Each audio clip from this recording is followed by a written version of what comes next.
Oi, meu nome é Aline, eu sou copy aqui da Creeper e como copywriter eu tento sempre intensificar o meu hábito de leitura para facilitar na hora de escrever. Então eu acabo fazendo alguns reviews de livros que eu gosto lá no meu Instagram, mas tem um específico que eu achei legal trazer aqui pro canal porque ele não abriu minha mente só como artista, mas também como criadora de conteúdo. O nome dele é Pense Como um Artista e Tenha uma Vida Mais Produtiva e Criativa. Ele foi escrito por até então o diretor de arte da BBC, o Will Gompertz, e que durante todos os anos do trabalho dele, ele teve muito contato com o artista e ele percebeu padrões, na parte criativa dos artistas, no processo de criação, e ele dividiu isso em 10 tópicos para mostrar pra gente como é que funciona a cabeça de um artista para ele conseguir trazer a criatividade pro lado dele. E o mais legal é que ele faz isso com uma linguagem muito fácil de entender, então para você que quer ler um livro mais leve, que não tem uma linguagem tão difícil, ele é ótimo. E ele faz isso dando muitos exemplos de artistas de todos os períodos, desde Michelangelo até artistas que fazem arte até hoje. E esse livro, ele ajuda não só pessoas que fazem criação de arte mesmo, mas também como pessoas que precisam da criatividade para trabalhar, que é no nosso caso aqui na agência a gente precisa da criatividade para estar criando conteúdos. Então, eu como artista, eu amei esse livro e eu quero trazer 6 coisas que eu aprendi lendo ele pra vocês. Mas antes de ir pro vídeo, não se esquece, se inscreve aqui no canal, segue a gente no Instagram, tem conteúdo legal todo dia lá e vídeo aqui toda segunda, quarta e sexta, então pra não perder nada, já se inscreve aqui, beleza? A primeira coisa que eu aprendi com o livro foi: não existe fracasso quando o assunto é criatividade.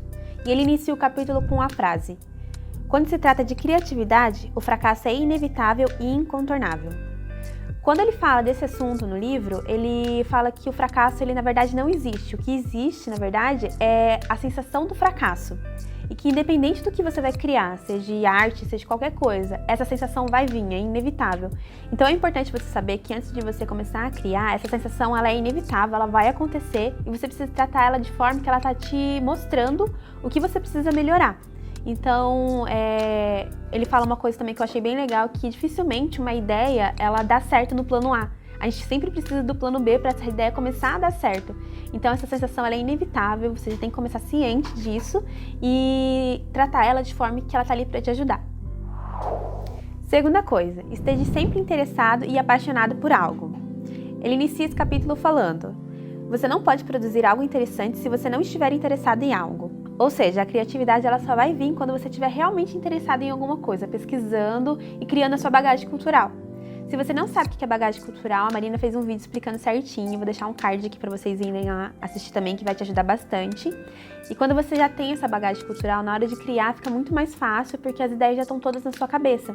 Então, ele fala sobre isso de você estar sempre apaixonado, interessado, pesquisando, criando a sua bagagem, para você ter sempre a criatividade do seu lado. Nunca tá de frente com uma folha em branco ou o computador com a tela em branco e não saber o que fazer, porque a sua cabeça já vai estar cheia de ideias. Número 3. Não existem ideias novas nem originalidade. Isso mesmo, ele fala que ideias que as pessoas acreditam que são novas, na verdade são combinações de ideias que já existem. Então ele cita uma pesquisa muito legal do psiquiatra norte-americano chamado Albert Rothenberg, que ele trabalhou muito tempo fazendo pesquisa sobre criatividade humana, e ele cita uma pesquisa muito específica que ele junta uma galera e fala uma frase para eles. A frase é: a estrada era um foguete de luz solar. E pergunta para eles, tipo assim, da onde você acha que ele pegou inspiração, a criatividade para poder fazer essa frase? E as pessoas começam a falar, tipo, ele estava andando numa estrada com um sol no fundo e aí ele pensou nisso e escreveu. Só que na real não, tipo, ele só pegou 2 palavras que ele achou interessante combinar, que era road, que na verdade é caminho, e rocket, que é foguete. Ele achou interessante e falou, vou juntar as duas e tentar fazer uma frase que tem uma sonoridade legal.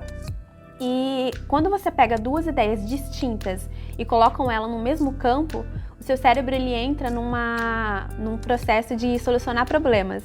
E isso faz a gente imaginar, e imaginar é a raiz da criatividade. Então, a partir do momento que você tenta combinar ideias que já existem, você passa a ser criativo. E é daí que vem a expressão hobby como artista, porque os artistas pegam ideias que já existem, colocam o conceito deles e criam algo que é, entre aspas, original. E ele faz uma outra citação de uma frase bem legal, inclusive do Einstein, que é: a criatividade é saber esconder as suas fontes. Ou seja, tudo que você está criando tem uma ideia que já existe por trás. E quando você pega essa ideia e coloca o seu conceito por cima, você está dando uma direção para essa ideia. Então é uma coisa bem legal de se fazer. E é importante você saber que roubar é diferente de copiar. Copiar é legal para você aprender e tal, entender a técnica do outro artista, mas roubar é um conceito diferente, então não confunda as duas coisas, tá bom? Número 4. Questione sempre. Nesse capítulo ele inicia com a frase: a criatividade não tem a ver com o que os outros pensam, e sim o que você pensa.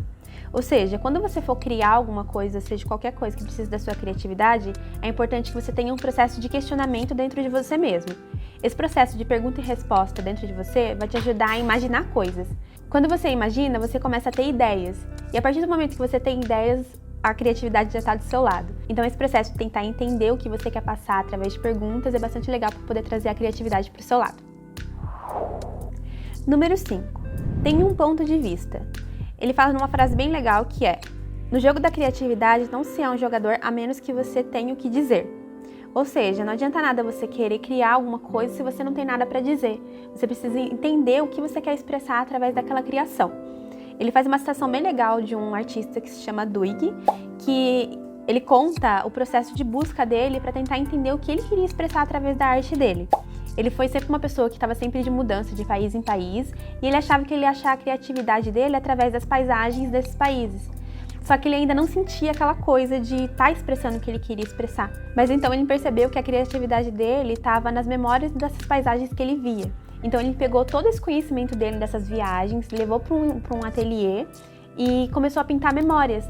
Então o conceito da arte dele passou a ser paisagens, mas através de memórias. Então ele tem um outro ar. Eu vou deixar uns quadros aqui para você ver essa expressão artística dele. Então, a partir do momento que ele descobriu o que ele queria expressar, ele passou de um estado de bloqueio criativo e foi para uma expressão artística única que só ele sabe fazer. Sexta e última coisa que eu aprendi com esse livro: seja corajoso. Aqui ele inicia o capítulo com a frase: é preciso ter coragem para criar o seu mundo e qualquer uma das artes. Então ele fala sobre a coragem que a gente tem que ter de expressar uma coisa que está dentro da gente para fora e enfrentar as críticas que talvez venham depois dessa criação. Aqui ele conta uma história bem legal, que é do Michelangelo, quando ele pintou a Capela Sistina. Lá tem o famoso quadro A Criação de Adão, que está aparecendo aqui para vocês. E na verdade ele conta que Michelangelo ele não queria pintar essa capela e também não queria fazer esse quadro que vocês viram, que é tão famoso, simplesmente porque ele não se achava capaz. O próprio Papa pediu para ele pintar a Capela Sistina e ele falou não para o Papa, porque ele falou: eu não sou pintor, eu sou escultor. Mas o Papa continuou insistindo, sabia da capacidade dele e ele precisou tomar um pouco de coragem para poder aceitar esse trabalho enorme. Então ele aceitou o trabalho, né, juntando toda a coragem que ele tinha, e ele realmente foi achando que ele ia fracassar. Só que ele achou que, tipo assim, se eu for fracassar, vai ser do melhor jeito possível, eu vou fazer um negócio gigantesco que todo mundo vai ver. Tipo, se for fazer crítica, faz com gosto, entendeu? Só que na real, até hoje as pessoas vão na Capela Sistina e ficam maravilhados com a pintura dele, mesmo ele achando que ele não conseguia. Então ele só precisava dessa coragem para conseguir mostrar o trabalho dele até para ele mesmo.